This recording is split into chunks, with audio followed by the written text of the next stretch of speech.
What is going on, guys? Welcome to the Suit Up Geek Fix podcast. Today we are breaking down episode 5 of Moon Knight. This is a spoiler review, guys. If you haven't seen it now's your time to pause the show, watch it, and then come back here and listen to us break it down. Joining us as always, the Queen Manda at Candid Cinema at MX NDA Reviews. What's up, Manda? I love this episode, and I can't wait to dive into this with you guys. It was so good, and I cried. So, yeah. And then, as always, Bat Nipples. What's going on, Ryan? Yo. Bro, I got like a wide range of emotions from this episode. Some good and some concerns, but overall, I really love what they did with this episode. But I think this season as a whole has worked better as individual episodes than I feel like they have done connecting to each other as an overarching story. I'll get a little bit into that later, but other than that, man, Oscar Isaac, I know a lot of people have probably been saying this today. Yo, this is his Emmy contender right here. Yeah. This is where he's like, come on, guys. Come on, give it to me. And you know what? It's coming, if not in the next episode. And I'm really curious to see if they announce like a season 2 or like a Moon Knight will return type of deal at the end of it. So one more week till we get somewhat of a more clear answer, I guess you can say. So love it. Guys, if you're watching this live, please be sure to comment like my man Loretto, who couldn't make it here tonight. You suck, by the way. That's an amazing episode. And we are a proud partner of Music City Drive-In. Smash that subscribe button if you haven't already. Let's talk our general impressions of episode 5. For me, you nailed it, man. Like, just Oscar Isaac put together yet again another masterclass performance in this one. I thought deep diving into Mark and Steven's psyche was so freaking well done. It's like this episode was like if the MCU and Pixar's Soul had a baby, maybe this could be what it looks like a little bit. Yeah. It was trippy, but it was a little deep, but it was a little fun with the hippo. Quick pat on my back. I'm a little proud of myself that I predicted that we won't get Jake until the finale or the post credit scene. That looks like a lock. So I think there's so much to break down in this episode. But I really just loved it, top to bottom. This is the furthest thing away from the MCU we have ever seen. Deep diving into some real serious shit is why I loved WandaVision so much. Going into that guilt, going into the tragedy of Wanda and her past. Top to bottom, masterclass of an episode for me. There's so much to talk about. I'll leave it to you, Amanda. What was your general impressions? Again, we got to start with Oscar Isaac. I mean, looking at Mark Spector and then looking at Stephen Grant, it felt like two different characters entirely played by two different actors. That is impossible to do with the physicality, with the emotional range, trying to process their own grief. And then, Stephen figuring out Mark's past and Mark trying to expose himself to Stephen. It was just a very nice mixture of how to process all of that. And I think that they balanced it quite well with the Egyptian mythology. I didn't think that it was just heavy-handed into Mark's psyche. They also tied in what they had to do with Harrow and Ammon and all of that. And I thought the visual effects were really good in this episode to kind of look at the passing to the afterlife. I love Tara. The more that we get to know her, I thought she was really cool. But it's really heartbreaking, this episode. And they showed abuse. They showed different trauma. And to go back to Mark's childhood is something that we have been waiting for. I know Ryan's been waiting for that too. So Mark Spector is one of the most complex characters, one of the most traumatic characters. And he is up there with Steve Rogers for me. So Captain America and Moon Knight are top tier in the MCU for me right now. And I cried in this episode. It was just so well written. And Mohammed Diab as a director, he needs to do more things. He actually liked my tweet today, which is really cool because I said, please direct more. You're so good. And I was just really happy about that. So it's awesome. Yeah. Yeah, we're gonna touch on the trauma piece because I need to vent about that. We'll talk about that in a little bit. Matt's in the house saying, "What up, everyone?" Moon Knight continues to be a ballpark, to knock it out of the ballpark. So pumped for the finale. Can't believe we're near there. It's bittersweet, right? Like that's got to be a take. Is the fact that we got this episode, the episode before the finale, is kind of like, why are we getting 10 or 13 episodes in a season, man? What about you, Ryan? General impressions? Just powerhouse of an episode all around. I think this episode really proves to us and the studio that they have a lot of confidence in Oscar Isaac to be able to portray two separate personalities, two dual roles in a physical role this time, and not just through a mirror, and be able to carry the emotion and share two of the same and different stories at the same time, where one experiences one life that the other just try to hide the real life. And it's really unique how they played it, and I think they couldn't really get too many actors. I couldn't really think anyone else to get this unless they just threw someone else on the screen. I couldn't fucking tell you who I think would do this well, because honestly, Oscar Isaac is killing that shit.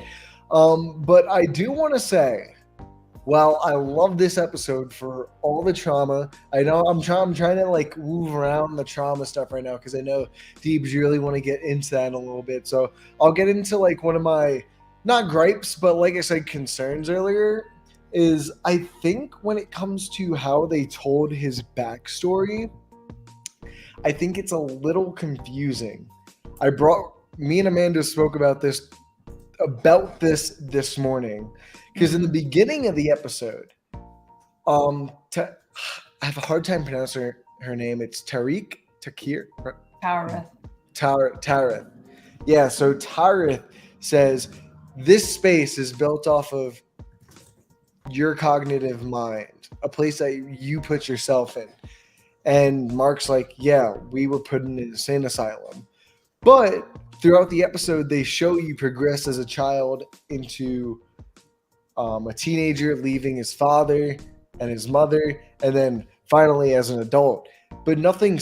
I don't understand where him being in an asylum fits into his timeline, especially with, I assume he's had Khonshu with him for a good portion now from when the show picks up. So I at least think we're a few months into the story, because we still really don't know anything about Harrow, which kind of bothers me. I'll get into a little bit later. But I think the way they develop his backstory is slow in the way I don't think that they can afford right now with this 6 episodes, with them just starting in the 5th episode. Yeah. It's good and valuable stuff, but when you put in the 5th episode out of the 6 episodes without really anyone knowing, I don't even know if they know yet if they're going to do another season of this, because I can't imagine all these storylines and stuff really wrapping up in the next episode, or if they do all wrap up, I can't imagine it wrapping up in a way that pleases everybody, if you get what I mean. Yeah, this truly feels like the end of Act 1 of a movie. You know what I mean? Like this, like we're literally like just starting. That's the vibe I had. I fully agree, Ryan. There's definite weaknesses here. Like if you're looking for like a fun MCU kind of show, like this is like probably the first real TV show like that I've seen from the MCU. Like this feels, and that's what's sad about it. Like if this doesn't get renewed for a second season, like I think pound for pound, this is probably the best television series they have put together to date for me. And I think like, yeah, I agree. There's been very little of substance that really happens at this point. Like even at this part in the show, like I don't even think, probably Mark's character is still lying dead there. Like nothing really happened in episode 5, probably because they're still in that limbo. Yeah, nothing progressed right? Story-wise. Nothing really progressed. And I think that leads into a question I have, because I know a lot of people, I've seen both sides like, dislike, and are in the middle about not having Moon Knight for 2 full episodes. Like you get a little bit of him, like you get to see his resurrection, him turn into Moon Knight, but you don't really see Moon Knight in this episode. And even in the episodes before, we got maybe a 5-minute scene of him doing an action scene and jumping around for 5 minutes. Hell, even in the first episode, it was only the last minute. So before we get 2 episodes of no Moon Knight, do you really think it's even worth being a superhero show? Because I've been thinking about this a little bit. I think a lot of this could work without him being an actual superhero. Mark's already a mercenary, so just have him be a really good mercenary, like fucking real combatant and shit like that, and like take away the student stuff. I think it could still work like that, especially with the archaeological and mummy-ish side of this story. So I don't know how to feel about them not having Moon Knight. I'm not disappointed because I really like the character stuff that they're developing, like we've been talking about. But at the same time, I don't want to sit here and say like I'm upset that I don't get to see like a comic book superhero for 2 episodes. Ugh. Like that's not really what it is. I feel like if you're gonna name a show Moon Knight, at least have Moon Knight in the show or have something pertain around Moon Knight. Because Moon Knight and Mr. Knight are 2 different personalities too, and we get Mr. Knight taking up screen time where Moon Knight could be. It's sort of this little intricate play that I'm kind of having like or at odds with right now. Yeah. For What about me, you guys? yeah, for me, I think that like there is no Moon Knight hero without discovering the backstory of Mark Spector and like what's going on in his mind as like why Khonshu chose him as an avatar. So like that kind of goes hand in hand. But you don't really know why. We don't really know why he picked him, and I think that goes to my point earlier. Is you see these points that are consequential, but they're not consequential to some of the story. Like they're showing us a flashback of the scene where her dad dies and he gets his powers. We already knew how that played out, and literally we didn't need to see it. We already knew how it played out, and they could have easily put a different flashback there. But we have to see how Mark was just so vulnerable in that state and why Khonshu took advantage of him, which also ties into Arthur Harrow's connection to Khonshu, and that's why that scene was placed there. Or else Arthur I'm not going to be Khonshu's. I didn't need a scene to clarify that. I think I understood that between the way Harrow talks about him, the way we see Khonshu, and being on the brink of death. Not even... So when we see it, he's on the brink of death. But earlier in the show, they say he died. I'm just saying that right now. Mm-hmm. So I think that does add a little bit of a difference when you go back and look at it. Or he remembers it differently, and that was just an altered version of that. But you see, I really think like you're looking too far into it in that perspective. I really don't. I don't disagree. I don't disagree. But like, I think just looking at everything right now, I really don't think they'd ever like clarify that. No, that's fair. Point. But now it's like we're questioning everything, and then we're overthinking everything because of this episode. So it makes sense to have like more than one way to look at it. Is Jake the new Mephisto? I'm already fucking tired of Jake, to be honest. honestly, I'm really tired. We're clipping that for tomorrow. Honestly, I'm already fucking tired of Jake. Music City Drive-In says, "I'm here to say the show is still midnight. This might be as bad as Falcon and the Winter Soldier." No. That's a take. That's a take. Ricky, no. We have Tate's Take. I like that name. Calling it midnight is savage but genius. Chris, no. It does fit. It does fit. I'm just here to set Amanda off the rails. No, I've already been crying all day. Stop it. I'll allow it. All right. Let's break down. I mean, I think this is like one of the most fascinating episodes because of how it approaches the trauma piece. We really deep dived into, the origin story of Mark, what that means for Steven. I work with children with trauma backgrounds. Like, I was just an emotional wreck watching this at like 5 a.m. in the morning. The sound of the belt in that scene was just like, I can't even like take that. And I'm really glad they showed like how fucked up Mark's life truly was. I feel like it was necessary development, character development for his character 100%. And I love how Mark had to come to terms with the fact that Steven is this figment of his imagination, and he has to accept his mother's death. And that acceptance was truly what saved his soul. And I just think that's amazing symbolism. I think that's just some incredible writing for this show. So, like I said, I think it's safe to say this is probably the darkest thing we have ever seen from the MCU, period. It's awful to see what Mark went through as a child. And I got to say, I am so glad, because I know every single person was waiting for Jake to kind of like open those doors and say, "What's up, y'all?" at the very end on that ship. But I'm so glad it was Steven who had his moment to shine, step up and protect Mark, vice versa, which Mark has been protecting Steven his entire life. Just a beautifully well-written story. I loved it to death. Ryan, what was your take on this trauma piece, which I think is the main talking point?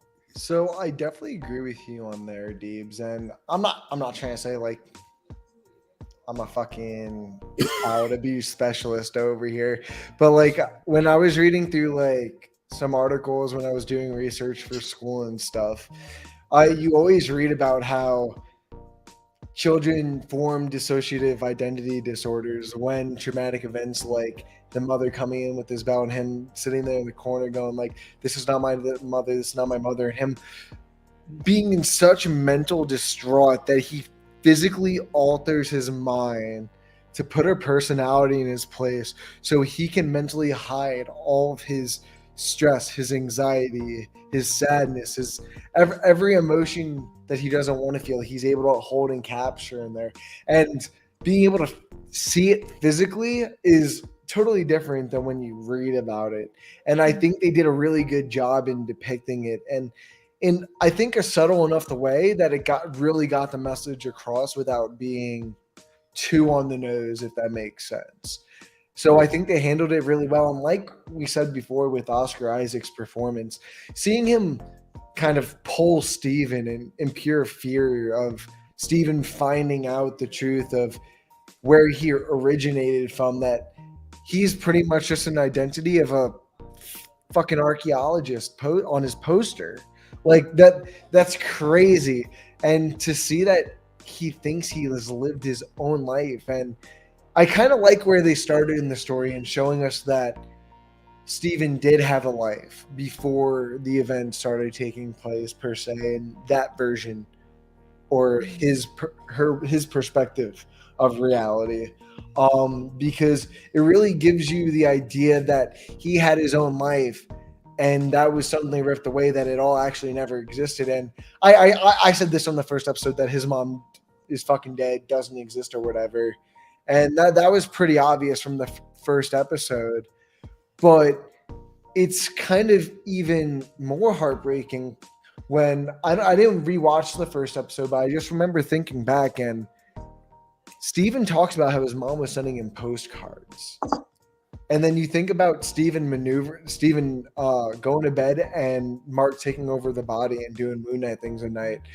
Mark gets fucking cards from, I'm assuming, where he goes as Moon Knight, to write to Steven so he doesn't have to find out about his mother. Now, I don't understand how when he talks on the phone, he's talking to her. I'm ignoring that right now. But like, just realizing that as a whole is just so heartbreaking. And watching him walk away at her funeral, falling onto his knees and kind of going through the transition, and then just calling his mom there. I'm like, bro, are you sure you're talking to her? Like, he's mostly like, "Hey, mom, you know, I just lost my place again. I don't know how." Like, it's so emotional. But like, I think his British accent's like really good, but also really funny at the same time. So seeing the transition between characters, it's really heartbreaking, but really sweet to kind of see that there's this other side and personality that doesn't have all this mental distraught holding and weighing him down. So I've been talking a while. I'm sorry. Kaylin's in the house saying, "Hey everyone, hey Kaylin, thanks for joining so much." My guy Ryan, the better Ryan, says best episode of the series. It's not even close. Bro, that breaks my fucking heart. Holy shit. We were waiting. I thought he was gone. I know. My man Lo says strong Bing Bong vibes. Yeah, 100%. That is a great comparison, man. Kaylin agrees. Lo says, take care of Layla for me. Oh my God, I'm crying again. Oh man, that's such a great scene. Tyler says, I want to see Bushman. I just want to see Bushman after his name drop in the episode. And Caitlin said, I already had the aha moment last episode when we saw the movie fragment with Grant. Amanda, what was your take on the trauma stuff? I mean, I agree with everything that has been said. I think that the visual storytelling elevated all of what was happening in Mark's mind to actually build the asylum and then have different rooms for different memories from Mark. I thought that was utilized quite well, just because we got to see that first and then experience the emotion later with Mark connecting to those memories, and I thought that was really efficient. But again, like for me, the scene that really got me was when they were fighting on the ship, where like Steven and Mark felt more like brothers after they revealed all of this to each other. So Mark had like even called him Buddy in this episode, which like broke my heart. It's like that's his little brother more so. So everything good and pure and comforting that he ever had in his life is projected into Steven, including the memories of his brother. So I think that Mark protecting Steven, and then in turn, as Mark is about to be taken by these like sand zombies, Steven ends up becoming the hero that he needed to be as Stephen Grant, as the archaeologist. And it's like, I'm going to do this for my brother, basically his older brother. So I think that was a really nice parallel. But then with Steven falling over, I think it was a necessity, because as much as I love Steven, Mark had to shed that part of him. He had to shed the grief, he had to shed the trauma, and I think that losing Steven was the only way to move forward, how we all process anything. So I love that scene so much. They handled it incredibly well, and man, I just hope that they stick the landing in 6. I really do. I got a question. So when Steven fell into the sand of the demise, or whatever the fuck it's called, does that mean like he's actually dead now? No, not at all. No. So dissociative identity disorder, like you live with that. There's no cure for that. So that I know that's the thing that kind of throws me off is, so when they do the weight balance with the feather, she takes both their hearts. So I take it as that's killing that personality. And I know you can't like kill a personality in like actual person, but like it's the MC fucking you. I'm sure they can like get rid of a personality if they really can with Egyptian gods and shit. Mm-hmm. And I don't know what the fuck they're actually doing with Jake Lockley. They decided to tease him 2 episodes ago for some reason, and they don't even like they're sitting in there the entire episode, and they're like, let's not go back to this too. They referenced it again. I know. Like, bro, come on. I You know. guys are smarter than this. I have a question for Dibes though. Can one of the personalities be dormant at all at any point? Like, or no? Yes, but it's always going to be part of him. You know, if that makes sense. Like, there's no, you can't get rid of it.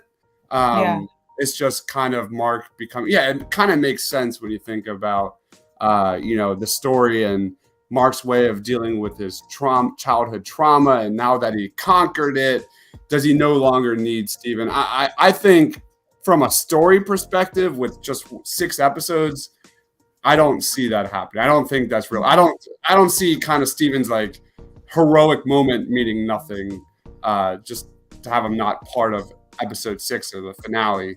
I don't see that happening, but I definitely think Steven's dead, to be honest. I don't think so at all. I don't think so at all. I think the smarter choice for me personally, and we're already getting into predictions here. Who the fuck cares? The smarter choice is, like we saw with Wanda conquering and accepting her all the tragedy in her past. I think we're going to see that with Mark's character. I think it would be much smarter to have Mark and Steven kind of work together and do the kind of same thing here. And the finale, and then all of a sudden like Jake shows up and they're like, oh shit, end credit. You know what I mean? Like just throw Rico into everything. I wouldn't put it past them. I think the next episode is gonna be I think they're gonna try and keep it to 3 personalities between Khonshu, Mark, and Jake after this episode. I think the next episode they're fully gonna introduce Jake Lockley as the personality to take over from Steven. I think Steven's done as a main personality, and I think Mr. Knight's no bueno anymore. He's done so as well. And then I think as he kind of rides off at the end of the 5th episode is when he comes back to life, yada yada yada. Layla's been probably like trying to shake him. In reality, it's probably been like 1 second. You know what I mean? Some of that time manipulation shit. He wakes up, and I think that's when he's gonna realize he doesn't have Steven anymore. And I think that's the only way they could really make teasing Jake early on work, is to make it see that what? I think it's too much. You only got an hour left. I don't see them going through all these hoops. Steve, I don't disagree. The only thing that I think is, in particular, the only thing you can really compare this to, I think, is Doom Patrol on HBO Max, is because they have a character called Crazy Jane, and she has 64 personalities. Each personality has a different power. And I can tell you right now, once it gets past a certain amount of personalities, it really just becomes a lot of juggle. And that's why I've really not been liking what they've done with her character, because they've introduced like, I would say at least 15 plus version personalities of her. Now, I'm not saying this show is going to go that far, but I think pushing it more than three characters, that's including Khonshu, Mark, and Jake. I think adding Jake or Steven, swapping them out, would just make it really confusing and add more time where they clearly don't have time enough for 3 personalities. Right. That's my point. I know. This is a show that's focusing on less is more. And I think I don't disagree. And I think that with the Steven character, I think they gave him that heroic ending where they can just leave it off. And Mark, they've made it clear in this episode that Mark is the primary personality. That is who is the body. That is who the person is. And they're never gonna get rid of Mark. And I truly think they're gonna. I don't think that they'll get rid of Steven. Maybe whatever the fuck they do with this character, it's really hard to say. Maybe they'll find a way to introduce him later. You know what I mean? Maybe it's not death per se, but maybe it might be like a dungeon where he sits there and he's like frozen in a death trap, and he has to be rescued somehow.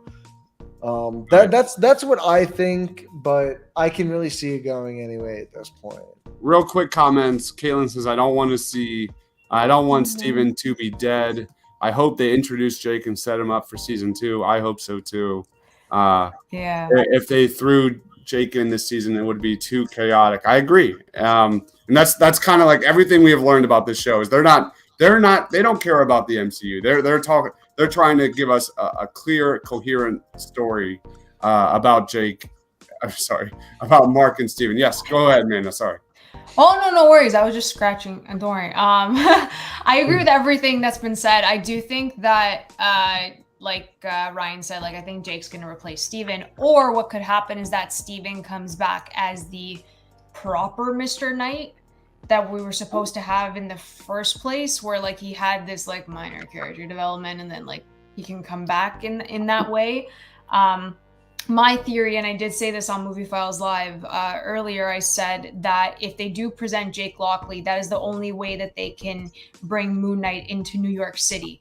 So if they have Moon Knight leave off and they close it up in the first season, we don't get a season 2, but we know Moon Knight's in New York, then we can have that possibility of a link to Daredevil or a link to other characters that are in NYC. So I think that that's the safest bet to tie it and then kind of leave it open for future. I'm really good with that. I would love for that to happen. Let's go into real favorite moments, man. Do you have a favorite moment from episode 5? Oh my god. I liked the scene where he had all of the people that he murdered. I thought that was really subtle. I know that sounds like so bad. Why would I like that scene? But like it was really cool. I thought the makeup was good. It was really strong. But then Steven, there's a callback saying that like we don't kill children. So then the kid pops up, and then it's like, well, what the hell is he doing there? So it was all very subtle. Again, the visual storytelling just really elevated everything, and the direction from Mohammed Diab I thought was really really strong in this case, where he didn't give too much away, and the emotional connection catches up later after we visually see it. So that moment was really strong because Mark's trying to hide that part of him, and he doesn't want Steven to see the bad that he's done, because Steven is everything pure that he has. So I thought that was like the turning point in that moment, and it was strong. Love it. What about you, Ryan? I will not be sold by the end of this season on the Layla Mark relationship. I think I've come to a close on that. I'm not giving any more chances with them seemingly killing off Steven after them just kissing in the last episode. Like that kind of just feels like a carpet just pulled from under your feet. Like, why waste that time when you could just be telling flashbacks of a relationship you already told us existed? If they do decide to go in the route of Steven not being anything, I think that's what I'll be most disappointed about, is them not. It'll ruin the Layla character more for me. But man, I loved Harrow in the beginning of this season, and they have done nothing with him. They've done nothing, and it utterly fucking disappoints me. Yes, yeah. I love you. But going back to my favorite moment, I'm sorry about that. Going back to my favorite moment is when he leaves as a teenager and his dad's trying to stop him outside. And he's like, your mother's not well, your mother's not well. Right after she's screaming at him that it's all your fault, as she just takes this giant glass of wine. And I'm just like, dude, that's heartbreaking. That's heartbreaking. So sad. Yeah, that's right in line with my favorite. Like the moment where Oscar Isaac is just acting. Every single favorite moment of every single episode so far this season is Oscar Isaac talking to himself. Just amazing performance. But there's two. The one where he just collapses on the street, just saying, I was just a boy. And like you see him like go to Steven, and Steven just has no idea what at all just transpired at the right during the funeral. And that scene where he's going back and forth with Harrow, just again one of the best performances from Oscar Isaac period in this series, where you see him just going back and forth. And then I think he turned into Jake in that scene, where when everyone grabbed him and he had like a piece of glass. I think that was Jake, and we just don't know it yet. But that was an amazing moment. Just powerhouse performance. There was a little accent change. Exactly. So I caught that too, Dibes. I don't know. I've been wanting to say this. It might be a spoiler. It might not. It's very minor. It's like a character detail. Oh no. But I saw apparently a leaked photo of Oscar Isaac with a mustache. So I don't know if that might be the Jake Lockley personality. It is. So that's the only thing that makes me not believe what people are saying about where is it. Said. But I've heard a lot of people say that, Deebs. I saw that on Twitter like a week ago, and I'm like, man, he looks like, bro, I'll let you know right now, absolute badass. He looks like a badass. Caitlin says Arthur Harrow still scares me. Yeah, he's freaky, bro. Yeah, he's good. It's really good. Yeah.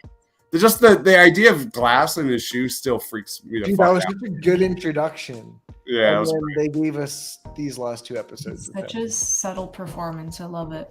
Tyler says he wants a Hippo Disney Plus series. Yes. All right. They're really just making anything to this point, so that's pretty possible, Tyler. I love it. I kind of want like an entire Underworld Disney Plus series. Well, you see, that's how we don't get it made, by saying that you want it made. Wow. Okay. Marvel, listen to me, please. That is the secret.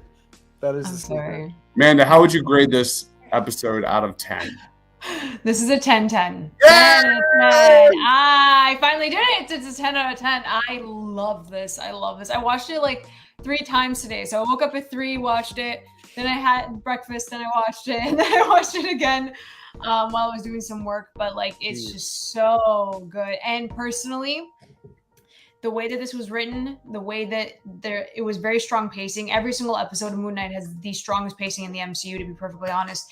I feel like this is the best piece of writing for a TV series in the MCU so far. I think it was executed extremely well.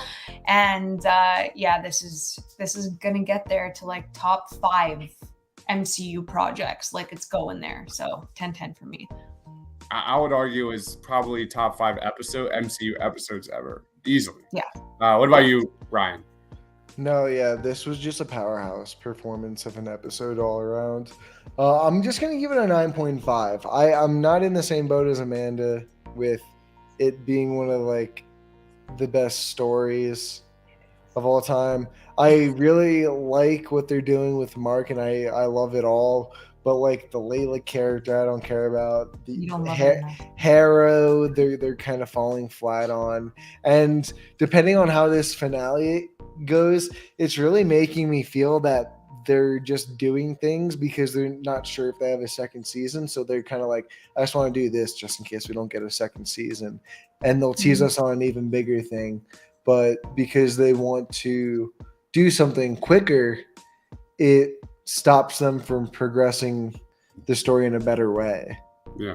It is the way I kind of feel. So that's how I feel going into the finale. But like I said, the finale hasn't come out yet. A lot could change. I don't know what's going to happen with it. But plot-wise, there's some things that need to be adjusted or need to be addressed, I think. But like I said, amazing episode. Great performances all around. 9.5. I don't know about top 5 MCU. But maybe like between 7 to 12 for me. That's where I feel like it's going between. That's where my letterbox boner is going. My letterbox boner scale.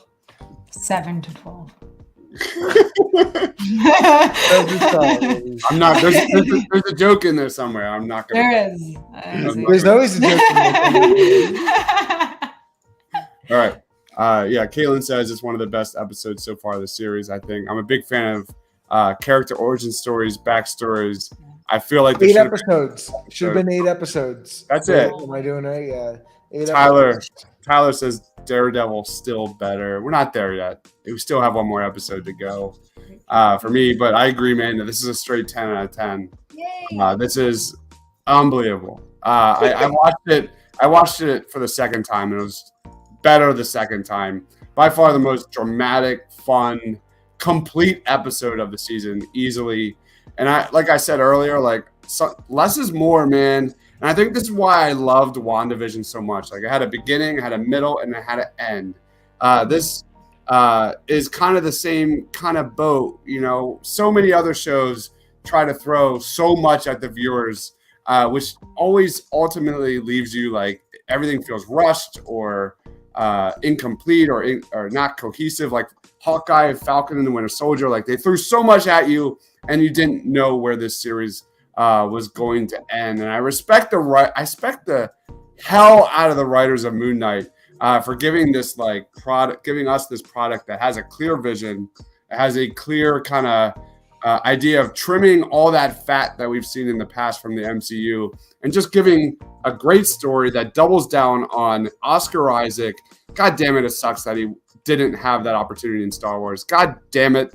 But my goodness, WandaVision did all of that really well. That's why it was my favorite MCU show, and so has Moon Knight. 10 out of 10 for me. Caitlin agrees. Moon Knight she loves it, absolutely loves it. And this is the part where I love, where we already touched on predictions for the finale. Manda, lead us off. We kind of touched on it though, but do you have any more predictions of where this show goes and ends? Oh God. Like I said, they got to get to New York. I think that's the best option for them. I don't think there's going to be a cameo. I don't think that it's going to be like a Mahershala Ali level cameo of Blade. Like, we could all wish for that, but I don't think it's happening. I do. It's gonna be contained like Hawkeye. It's gonna be like really focused just on Mark and Bro, Khonshu, Hawkeye was not contained. Yeah, Please. it still went back to Kate and Clint. What are you talking about? Yeah, It ended with them. yeah, I'm just saying Did it was Yelena, contained. The show that it meant Echo, Hawkeye. Kingpin. Whatever. Tyler, So much. they're friends. Bro, what are you talking about? He gets Khonshu back. Khonshu's like, let's go on a trip, like what Venom kind of does at the end of Let There Be Carnage. Rips open a portal, just runs into Morbius and just like slits his throat and dips. Leave Sony alone. Oh my God. Regardless, I think it's just gonna be contained. So Forget that I said funny. Sony Hawkeye. doesn't, bro. After this El Muerto fucking announcement, they just do it to themselves. I'm sorry. There's no one else to blame but I'm themselves. excited. They're just they're the meme studio. It's happening. They're the meme studio. I am very excited. Anyways, New York. Yes, Moon Knight. That's where they're going. MCU Jake New Lockley. York too. MCU New MCU York. Yes. Yeah. What about you, Ryan? No, like I said, I think we're gonna have the replacement of Steven with Jake. I think it might not be right away. I think Jake's gonna come in towards the end when Mark needs help with killing Harrow at the end of this episode or whatever happens by capturing him or whatever. I think Jake's gonna help towards the third act is what I'm trying to say. Harrow's probably gonna do fuck all again. That's probably gonna happen. Well, honestly, I don't even give a shit what happens to Layla. She can get a divorce. Man. She can get a divorce. I'm kind of annoyed that they didn't have her. She's got to go back to Marky Mark. Season 9. She got to go back to Marky Oh Mark. my God, that's true. She got to go back to Marky Mark after just There's no way you're telling me like that's. There's no way those two need closure, Steven and no way they don't. We don't. They don't give you any closure. I'm gonna shit a brick in laughter. It is done. The show is very confusing, though. I will say that because while I really like it, I said this in the beginning. Each episode is individually good, but overall, it doesn't work as well. The episodes don't flow together like they should. It feels like what you said earlier, Deebs. These first 6 episodes, like what we should be getting in probably the first act of a movie. Yeah. And I feel like we shouldn't have to need 3 seasons to tell this entire story. And let's be real. They just announced today Kevin Feige's like planning the next Marvel projects until 2030 fucking 2. And I guarantee you, if they do another season, that motherfucker ain't coming out for another 4 years, if anything. Yeah, exactly. So I can't imagine some of these shit like Loki season 2. No one even knows when they're even starting shooting that, and it ended in what, early July? Yeah. Like, come on.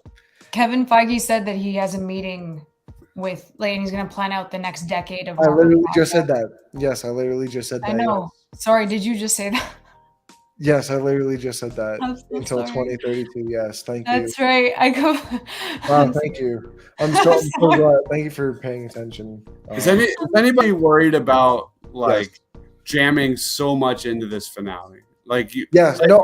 This is why Jake is not going to be in it until probably like that final scene or a post-credit scene. Because if Jake is in the post-credit scene, it's gonna ruin the episode. I will say this now. Yeah. All right. So here's Mark. He made it to the Field of Reeds. He needs to find his way to get to Osiris, who is basically like the king of the underworld. So there's that. Then he needs to plead his case to him and convince him that they need to release Khonshu. And then he needs to convince him to send him back to his body. Can they do that? And then they need to have like a big battle of the finale and the confrontation with Layla and the confrontation with Harrow. Like, is anybody worried that that's too much? No, yeah, they're not going to succeed at it. I'm saying this now. No, I believe that. I believe in them. You know why? Because the pacing has been so strong in every single episode. The pacing has been so strong. No, pacing's different. No, but pacing's different than being able to tell each story with the proper amount of time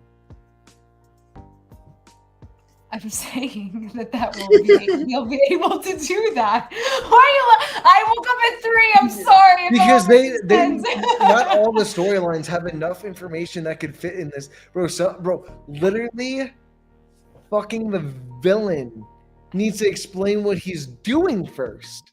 I don't understand what his overall goal is. Like, is it taking over the world? Episode. It's taking over the world, right?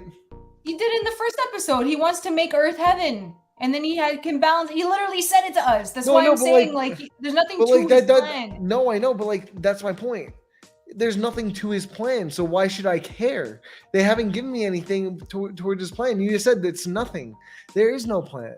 So maybe they won't even resolve anything with. Amanda, please tell me what's making Earth heaven. What does that entail? Because I sure as fucking don't know. Since you're the one who was so confident in saying that, please tell me what heaven on earth looks like. I have no idea. I'm just going with the flow. Because I sure as shit is not that purple fucking light coming out of his cane. I know that. I'm just saying. I think that the writing has been strong. Because it goes into why did Harrow choose Amit too? Like where did that connect? We don't know anything about Amit because I haven't explained anything about Amit. There's shockingly less Egyptian mythology than I expected in this show. Like I expected to be full blown like we're going to the underworld. We're we're going there. We really haven't, and we haven't even seen Moon Knight. It's really been the Oscar Isaac show. I feel like this show is the response to Martin Scorsese and his shitting on all the MCU projects, and okay, but let's double down and show you what this guy can do in a standalone series. I do have the vibe that it's really if you're expecting Marvel Cinematic Universe spectacle here in the finale, I think you're going to be massively disappointed. I think everything points to just a sweet send-off that probably leaves a lot of answers open-ended, but also closure for Layla, for Mark and Steven. And then Jake, if we're lucky enough they do a season 2, we'll get that in the post-credit scene. So Arthur believes that Amit will get rid of all the bad people before they commit crimes. Sure, but what's considered a crime to admit? Bro, they literally say he's gonna do something bad in his future sure. Bro, what is he gonna do? Fucking murder somebody? What is considered bad? That's why Harrow's the villain. He did do that. He killed someone. No, that's not what I said. No. Early in the first episode when he went to the village and he did it on the people. Mm-hmm. And it predicts if they're going to be a criminal, do something or commit a crime later in the future. Right. And they just die. But that's just ensuing that they commit a crime. But what is the extent of a crime, bro? Because the extent of a crime is fucking stealing a jar of M&Ms from the store. If it's that extent, that's not that is something that I'd be going against. That is too much power for someone to say, hey, you took one piece of M&M off a cart, you deserve to die for the rest of your life off of this one thing. It's not being able to live life without learning mistakes. It's you have to learn the mistakes without actually making them. And see, that's where the conflict could come in, but they haven't had any of that part, is my point. They give you a basic premise that doesn't give you much, and that's this is that Dave Filoni writing. Dave Filoni does a lot of those, where right when things are ramping up, right when that finale happens, they give you this standalone episode that's all about character development, which I love. Yeah. But not in the 6th episode. Exactly. Especially when you name the show Moon Knight, and Moon Knight's maybe in 4 minutes out of this entire show so far? 5 minutes? They did not learn from last year. They legit did not learn at all. Because She-Hulk's going to suffer the same, and Miss Marvel, I will tell you right now, is going to suffer the same. But look at Hawkeye. How much was Hawkeye in Hawkeye? There are legit episodes where Hawkeye wasn't even in it. But you see, that's where I think, Gabe, that's where I'll fight you with this. I think that's where they get away with the title, because Kate Bishop is technically is Hawkeye too. So I feel like them saying Hawkeye, as the viewer, we already know that Kate Bishop's a Hawkeye. So I don't think Hawkeye is more of a personal term. It's more of a general term, as in the Hawkeyes. So that's how I perceived it, but I get what you're saying. So I'm dead serious. Like, I see this as like that response to Martin Scorsese. Just say like, we can do this. Like, everything doesn't have to be like a popcorn flick where we're throwing everything at people, Kingpin and everyone else under the sun. We can deliver a amazing story with amazing writing, amazing score, and led by, you know, a powerhouse performance. Basically, just a experimental MCU project that owns in on Oscar Isaac and his acting ability, and just that's it. Like, that's really the purpose of it. It has nothing to do with anything else, and I think for me that's good enough. Same. Yeah, I want to throw in a recommendation if I just don't blank it right here, which I feel like I'm about to. Wait, what? No, I had an idea in my head about how they could have gone through one of these scenes better, and I'll be honest, I just lost it. Holy shit. Yeah. I just had one of those bruh moments. But yeah, I just think this entire show needs, or like any Marvel show going forward, needs more than 6 episodes. I heard She-Hulk is supposed to be 10 episodes. Okay. But it's supposed to be like a 25-minute comedy cop procedural. So it's going to be pretty greatly different overall, which I'm kind of excited to see, because I think I've said this for the last 3 shows, is they got to cut it with the 6 episode for every single show. It worked for Loki. It didn't work for Falcon and the Winter Soldier. The 9 episodes worked for WandaVision. Like, every show doesn't need to be 6 episodes. Like, come on, guys. This is one of my favorite comments from Tyler. We're going to go from this to Ms. Marvel, which are going to be the exact opposite. It's going to I think Ms. Marvel is going to be super light, super fun. A lot of comedy. It's going to be the exact, which I'm good with. I'm not arguing. I'm not complaining here. I hope they surprise on to give us another episode of the Mandalorian. Disney will never not hear that ever again, because that was, I'll say, I'm sorry. I know I'm not the biggest like Star Wars fan in the world, like as diehard as Deebs and Lowe, but like, man, did they really just say fuck you guys with the Book of Boba Fett? That was like one of the most boring shows I've ever seen. I'm sorry. Yeah, it's just like to not. This is gonna turn to rare, but like, to not feel confident in your own product, they have to turn 2 out of 7 episodes into another show's own episode. Like, dude, that's embarrassing. I'm sorry, but that's a good joke, Tyler. that's not a bad comparison, because what Boba Fett is basically Mandalorian 2.5, and you look at what pretty much all of these MCUs so far up to this point before Moon Knight has been all set up. Like, that the premise of these shows is to set up different projects, future projects, big screen projects, you know, start planting those seeds. And I respect the hell out of these writers to like say, no, I don't want to do that. We're telling a cohesive story, which again is why WandaVision is still the best MCU show, period. But this could easily take that reign with a solid finale, which is, I mean, the odds are against it for sure. I can't deny that. I can't deny that. Like, this is going to be, I think that, like, the finale has to be something we haven't seen before. Like, pacing, tempo-wise, like, it has to be, like, balls to the wall. Gotta blow our balls off, bro. Yeah, it's gotta be crazy. I do feel like this is the first time where like we have no idea what the hell's gonna happen in 6. This is the very first time that I feel like so confused. I have no clue. I can't even predict where they're gonna go with this. Like, we can say Jake Lockley and shoot that around, but at the same time, like, it's not the same as like predicting Hawkeye or even like oh no, like Falcon too. I can predict Loki. I can predict the WandaVision. I didn't put those included. I just said Falcon and Hawkeye. I didn't guess what if. It's also the first time you can talk about Moon Knight in months. I know. Oh my god! Without being a spoiler hog, bro. I didn't spoil one thing, Dives. You were Did I close, bro. spoil anything? Your face got close, bro. I didn't spoil nothing. I made sure of it. You should have just like make up your entire face to cover it. Next time. All right, let's wrap it up. How about that? Yeah, baby. Yeah. Tyler like says, I hope they, entitled, we already did that. Kaylin says, agree dives. I hope it doesn't need to be part of something bigger, which I really, really enjoy. Like making this a character study, trimming the fat, about Oscar Isaac. So smart. All right, Amanda, what do you got going on over there at Candid Cinema?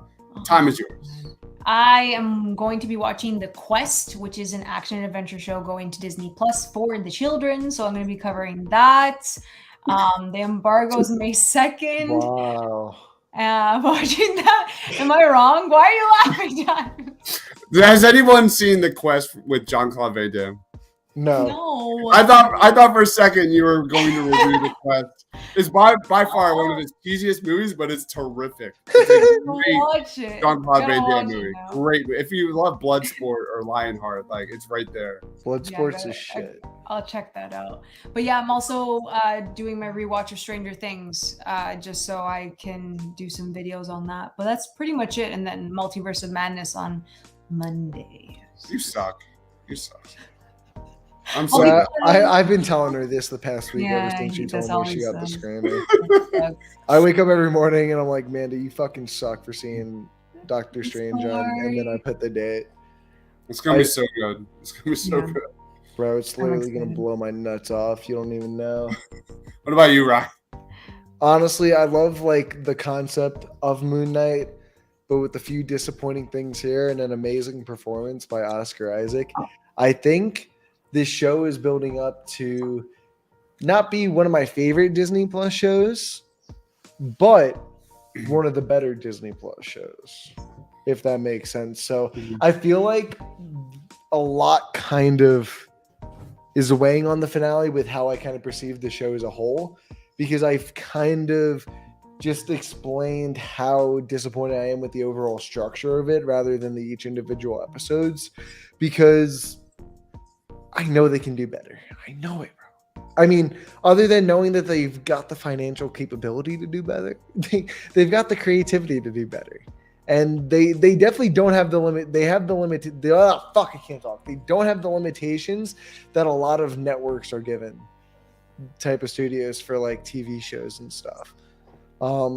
Like I think the 8 episodes for HBO Max relatively like the general run, I think, for them.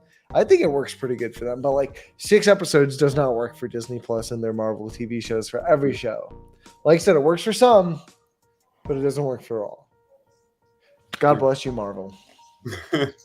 Yeah, I can tell you right now, it's better than Loki. That is stone cold. It's not quite topping WandaVision. WandaVision's here, then it's like it could be here. Then right now it's WandaVision 1, Loki 2, and then this is number 3 for me, and then Hawkeye number 4. Yeah, Wow. it's like WandaVision. Then it's this probably. I have my doubts. I'll say WandaVision will stay my favorite, and then it'll go. WandaVision was just mind blowing. I that just spoke to me, and this show just speaks to me as well from my job. The WandaVision was like the next level shit, bro. Like, I love like water cooler shit. I love that so much. Like Lost, I love that shit. we logged, dude. Every episode was like an hour 15. It was amazing. It was so fun. I had so much fun. And then it's like whoa. Then it's like Falcon and the Winter Soldier, like Hawkeye. I didn't really like them. They were kind of like. You didn't have to say it. You didn't have to say it. What, Hawkeye and Winter Soldier, Falcon.